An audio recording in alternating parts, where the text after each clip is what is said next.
नमस्कार, मैं हूं Iqbal Parvez. India news desk में आपका स्वागत है। साथियों, हमारे देश की मीडिया का क्या हश्र हो गया है, उन्होंने देश को कहां पहुंचाया है वो हम सब जानते हैं, आप भी अच्छे तरीके से जानते हैं। इस देश में जो कुछ बुरा हुआ है या जो कुछ बुरा हो रहा है या देश जितना गर्क में गया है, उसकी ज़िम्मेदार जितनी सरकार है, उससे ज़्यादा ज़िम्मेदार भारत की गोदी मीडिया है, जो रात दिन सिर्फ़ और सिर्फ सरकार का महिमा मंडन करती है और जो सवाल सरकार से पूछना चाहिए वो सवाल विपक्ष से पूछती है। जी हाँ, आप सोचिए कि अगर आज़ादी के समय हमारा मीडिया ऐसा ही होता तो हमारा ये गोदी मीडिया ईस्ट इंडिया कंपनी की इतनी सारी तारीफ़ें बता देता कि शायद हमें कभी आज़ादी नहीं मिल पाती। मगर शुक्र है कि उस दौरान हमारा मीडिया ऐसा मीडिया नहीं था, चौथा स्तंभ था।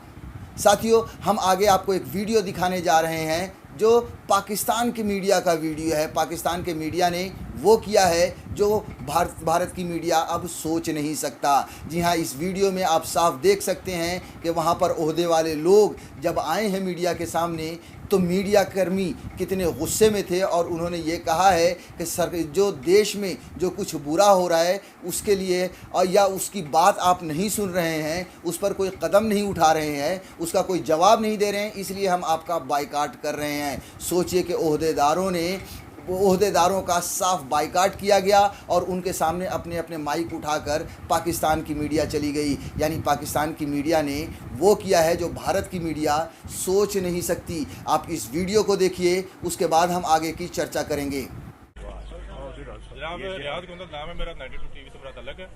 बाकी दोस्त भी जो है तकरीबन 2 घंटे से हम खड़े हैं। जिलम में करप्शन जो है वो बेनता हो रही है, लूट मार का बाजार गर्म है।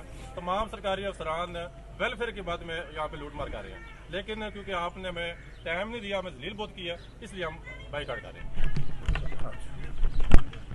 चल यार, बात करो ना, चलो। साथियों, तो आपने इस वीडियो को देख लिया होगा। अब आप समझ जाइए कि हमारा देश जो पाकिस्तान से ज़्यादा भूखमरी जहाँ हो चुकी है, पाकिस्तान जैसे गरीब देश से, उस देश की मीडिया भी अब भारत की मीडिया से आगे निकल चुका है। जी हाँ, उन लोगों ने आवाज़ उठाई, हक़ की आवाज़ उठाई और ओहदेदारों को बोल कर बायकाट किया। हमारे मीडिया में क्या इतनी ताकत है, क्या इतना दम है कि वो सरकार से सवाल पूछे? कभी नहीं पूछ सकती। हमारी मीडिया रात दिन सरकार का महिमा मंडन करती है और सवाल विपक्ष से पूछती है। साथियों, आपको याद होगा कि जब यूएसए में यानी अमेरिका में जब चुनाव हो रहा था राष्ट्रपति का, तब ट्रंप ने गिनती के समय, वोटिंग की जब गिनती हो रही थी, उस समय आरोप लगाया था धांधली का। वो अलग बात है कि बाद में वो हार गए थे, उसमें भी उन्हें अदालत से शिकस्त मिली थी। लेकिन जब वो मीडिया के सामने जब खड़े होकर संबोधित कर रहे थे, तब मीडिया ने लाइव ये कहकर उनके लाइव को काट दिया था एंकर्स ने कि मिस्टर प्रेसिडेंट झूठ बोल रहे हैं। ये थी अमेरिका के जो मीडिया है उसकी ताकत के उन्होंने वहाँ के राष्ट्रपति का भाषण काट दिया, टेलीकास्ट करने से मना कर दिया। मगर हमारे देश का मीडिया, आप सोचिए, किसी में दम नहीं है कि प्रधानमंत्री से कोई सवाल पूछ ले। पूरी दुनिया में मीडिया का स्तर बड़ा होता जा रहा है, हमारे देश का जो मीडिया है उसका स्तर लगातार गिरता जा रहा है। यही वजह है कि हमारे देश का जो मीडिया है, भारतीय मीडिया, उसे गोदी मीडिया का नाम दिया गया है। गोदी मीडिया मतलब वो मीडिया जो सरकार का महिमा मंडन करती हो।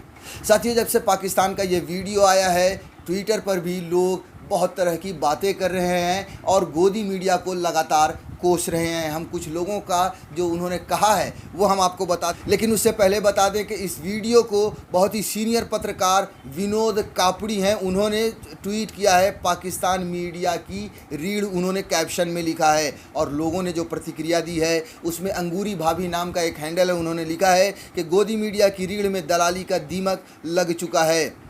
जमाल कैसर हैं, उन्होंने लिखा है कि एक देश एक कानून, कुंभ मेले में मास्क नहीं, चुनाव रैली में मास्क नहीं, ट्रेन बस हवाई जहाज़ बाज़ार में 2 गज की दूरी नहीं, पर कहीं मास्क ना लगाने पर 2000 रुपये का चालान। देखो ए दीवानों, तुम ये काम ना करो, राम राज्य को बदनाम ना करो। ऋषभ नाम का एक ट्विटर हैंडल है, उन्होंने लिखा है और भारतीय मीडिया पता लगा रही है सीएम सुसु कब और कहां जाती है। सुशांता दास ने ट्वीट किया है, हमारे गोदी मीडिया हर रोज़ सुबह शाम चिल्लाता रहता है पाकिस्तान पाकिस्तान। अभी हमारी गोदी मीडिया को पाकिस्तानी मीडिया से कुछ सीखना चाहिए, वाकई में सीखने की ज़रूरत है। राजेश सिंह लिखते हैं कि ऐसी हिम्मत भारत के पत्रकारों में कब होगी। जी हाँ, जाहिर सी बात है कि ये हिम्मत भारत के पत्रकारों में नहीं होती है। भारत के पत्रकार जब ख़ास तौर से जब प्रधानमंत्री नरेंद्र मोदी का इंटरव्यू तब करने जाते हैं जब मोदी जी उन्हें बुलाते हैं और क्या क्या सवाल पूछना होता है वो भी पहले से डिसाइड किया हुआ होता है कि ये सवाल पूछना होता है। और हमारे हिंदुस्तानी पत्रकार सवाल क्या पूछते हैं कि आप इतना काम कैसे करते हैं।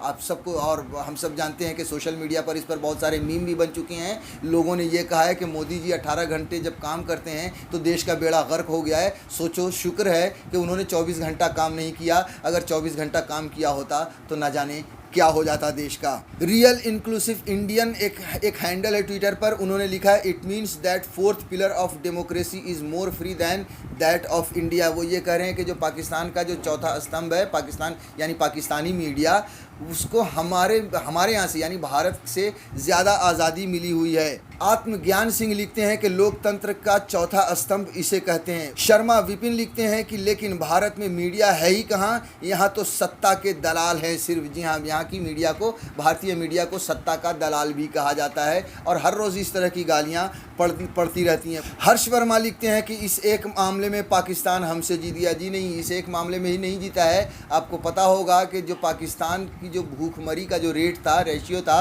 वो भारत से बहुत ज़्यादा था।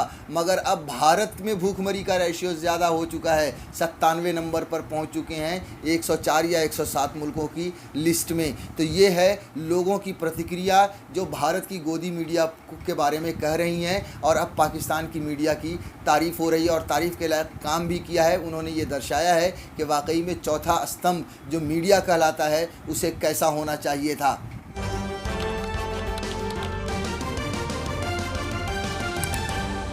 आपकी आवाज